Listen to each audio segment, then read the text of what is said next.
সদস্যবৃন্দ বিভিন্ন সময় তাদের সকলে আমি বডিগার্ড, কিন্তু এবার একটা আমার মনে হয় ওয়ান অফ দ্য বেস্ট পুজো। খুবই ভালোভাবে আপনারা অর্গানাইজ করেছেন, মা বোনেরা যে হারে হয়েছেন এবং রিটায়ার্ডদেরও সকলকে ডাকা হয়েছে। প্রেজেন্ট যারা আছেন একেবারে হোমগার্ড থেকে শুরু করে অন্যান্য আর্ম পুলিশ থেকে শুরু করে আইএস আইপিএস থেকে শুরু করে সবাই তো আছেন। এটা হচ্ছে বডিগার্ড লায়ন্স আবাসিক দুর্গাপুজো কমিটি এবং কলকাতা পুলিশ ওয়েলফেয়ার কমিটি একসাথে করে, ও পশ্চিমবঙ্গ পুলিশ ওয়েলফেয়ার কমিটির কর্মকর্তাগণ। শান্তনু এখানে আছেন, রুহুল আমিন আলী, আরও আছেন অনেকে। আমার সাথে কলকাতা কর্পোরেশনের মেয়র ববি আছেন, আমার সাথে ইন্দ্রেশ, আমাদের প্রিন্সিপাল সেক্রেটারি আছেন, আরও অনেকে আছেন।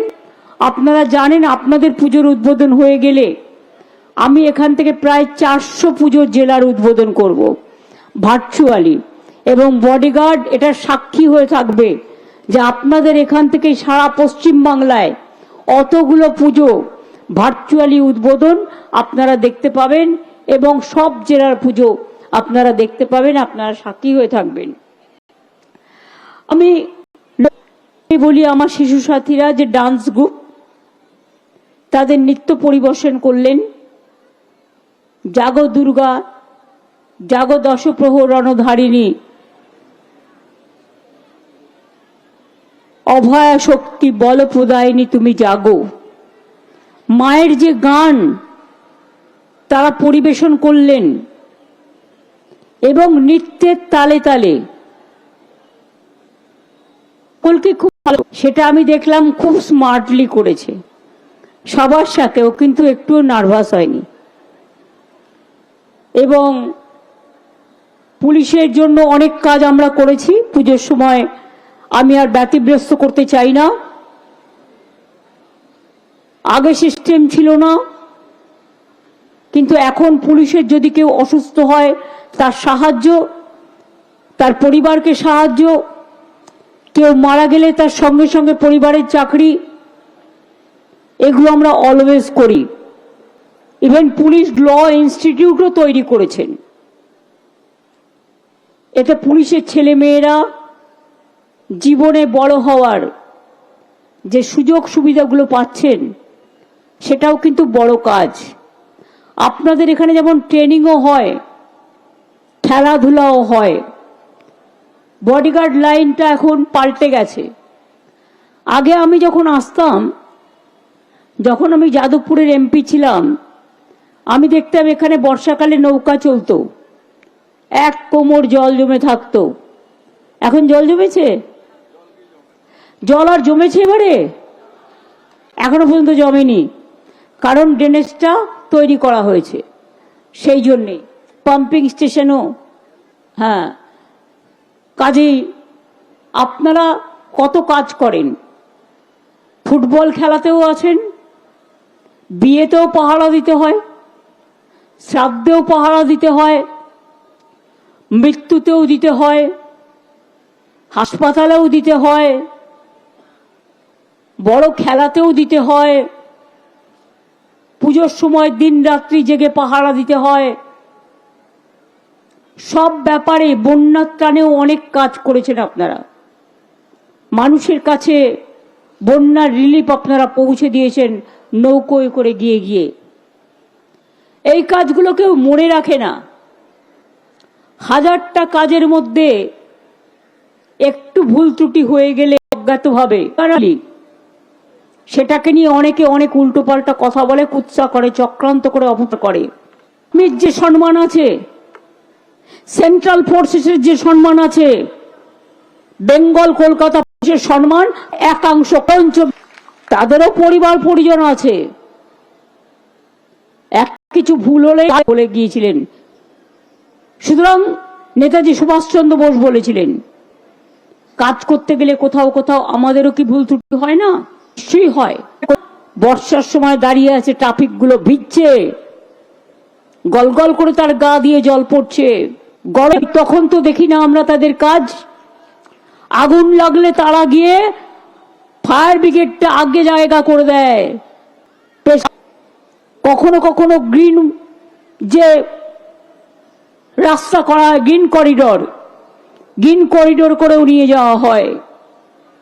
সেই কাজগুলোকেও মনে রাখতে হবে। সব পরিবারই একটা অ্যাসেট।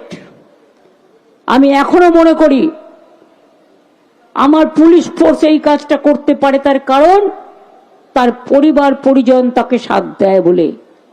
পুজোয় তারা বলে না চলো আমাকে নিয়ে ঠাকুর দেখতে চলো, বলে যাও তুমি ডিউটি করো, আমরা এমার্জেন্সি ডিউটি, দিন নেই রাত নেই। এখন আবার নতুন কথা শুনছি রোস্টার, কিন্তু পুলিশের কিসের রোস্টার? দিন নেই রাত নেই, পুলিশের উৎসবে তারা নিজেদের নিয়োজিত করেন। আর আমার মহিলা পুলিশ ফোর্সও এখন অনেক হয়েছে। আগামী দিন আরো অনেক বেশি করে উইনার্স বাহিনী আমরা তৈরি করব। মেয়েরা আমি চাই পুলিশের কাজে অংশগ্রহণ করুক ভালো করে। দু একটা ঘটে গেলে বাংলায় চিৎকার চেঁচামেচি হাহাকার বেশি হয়, করা উচিত আছে। অন্য জায়গায় যখন ঘটনাগুলো ঘটে তখন মুখে সব লুকো প্লাস্টার দিয়ে থাকে, একটা প্রতিবাদ করে না। কেউ কি ইচ্ছা করে কোনো ঘটনা ঘটায়? ইচ্ছা করে কেউ কখনো ঘটনা ঘটায় না। আপনাদের মনে রাখতে হবে, বারবার এই কথাটা অ্যালার্ট করছি। আজকের দিনে আর্টিফিশিয়াল ইন্টেলিজেন্স বেরিয়ে গেছে। ধরুন আমার ছবি দেখবেন, আমার শরীর দেখবেন, আমার বক্তৃতা শুনবেন আমার গলায় অ্যাজ ইট ইজ, কিন্তু ওটা ফেক, ওটা অরিজিনাল নয়। This is call artificial intelligence. আজকে সাইবার ক্রাইম সবচেয়ে বেশি হচ্ছে, আর যারা সাইবার ক্রাইম সবচেয়ে বেশি বড় করে,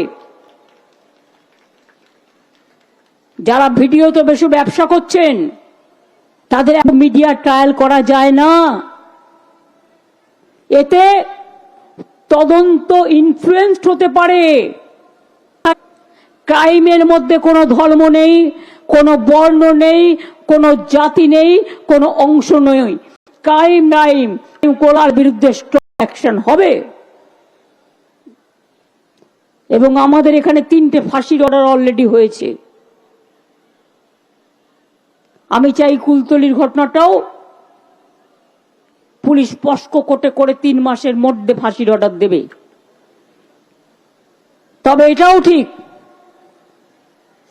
যারা রাস্তায় আন্দোলন করে আমি বলি বেশি করে করুন, তাতে আমাদের শক্তি বাড়ে। এটা আপনার গণতান্ত্রিক অধিকার, কিন্তু দয়াচার করুন। বাজে বাজে ভিডিওগুলো দেয়া হয়, এগুলো দেখে বাচ্চারা খারাপ জিনিসটা শিখছে।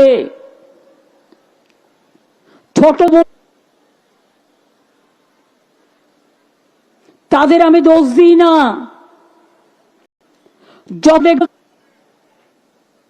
এই ক্রাইম দেখে অন্যরা সেই ক্রাইমটাকে ফলো করে, তাদের দায়বদ্ধতা নেই, দায়িত্বশীলতা নেই, শুধু পুলিশকে গাল পায়। দায়িত্ব কোথায়?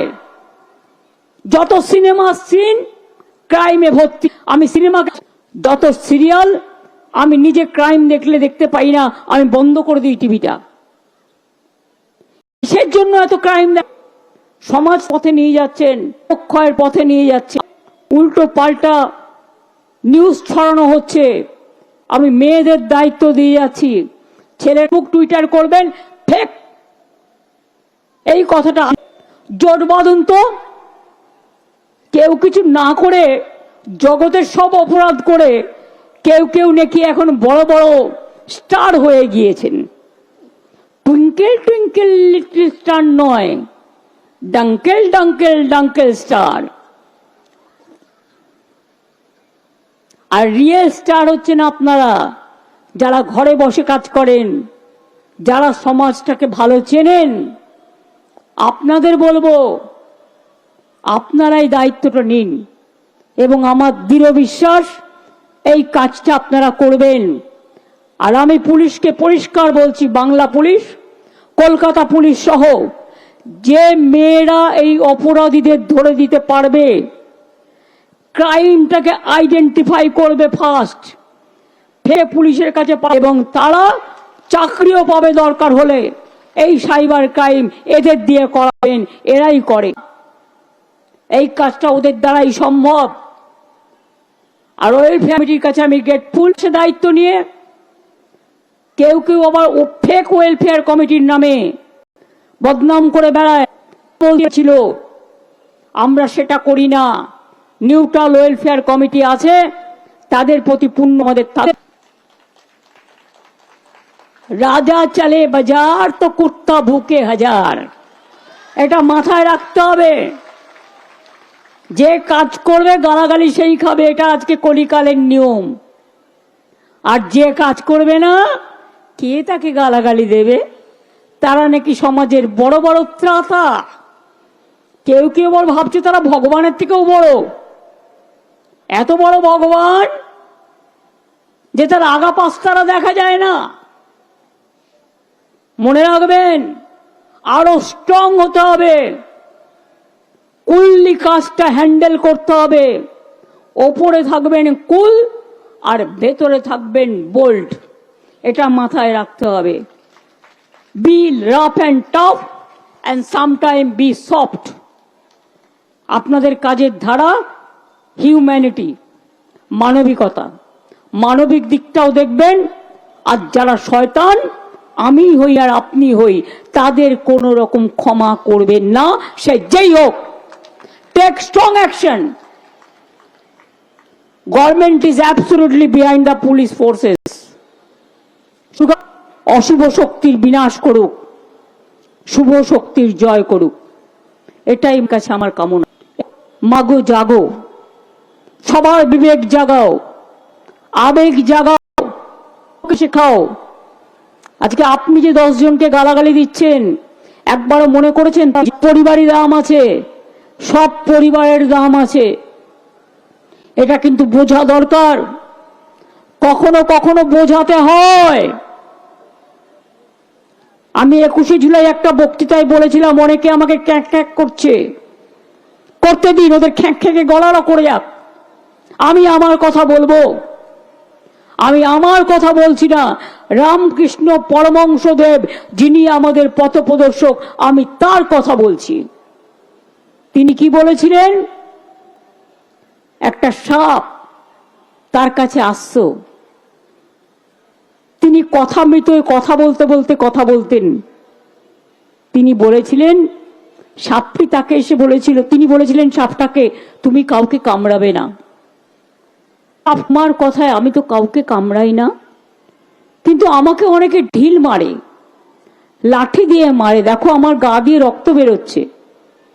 তুমি কাউকে আমি কামড়াচ্ছি না, কিন্তু আমার উপর অত্যাচার হচ্ছে। আমি তোমাকে কামড়াতে বারণ করেছি, কিন্তু আমি তোমাকে ফোঁস করতে বারণ করিনি। মানুষের আছে, আমাদের সবার আছে। আমি ছোট নিচুর মধ্যে ভাগাভাগি করি না, আমি ছোট বড়র মধ্যে ভাগাভাগি করি না। আর মনে রাখবেন, পুলিশ পুলিশ নয়। আপনারা যে যা ইচ্ছে বলতে পারেন। আপনার বাড়ির সামনে ক্রাইম হলে সেই পুলিশকে গিয়ে আগে আপনাকে ডাকতে হয়। সবাইকে সরিয়ে হবে। অন্যায়টা জানলো না, অপরাধ হয়ে গেল। কেউ যদি অন্যায় করে তার বিরুদ্ধে পানিশমেন্ট হওয়া দরকার, কিন্তু কেউ যদি বিনা অপরাধে অপরাধী হয়, তাহলে যারা এই অপরাধটা করেছেন তাদের পানিশমেন্ট হবে। তো আমি অপেক্ষা করব সেদিনের জন্য। ভালো থাকবেন, সুস্থ থাকবেন। সবাইকে বলি, ওং সর্বমঙ্গলা মঙ্গলে শিবে সর্বার্থ সাধিকে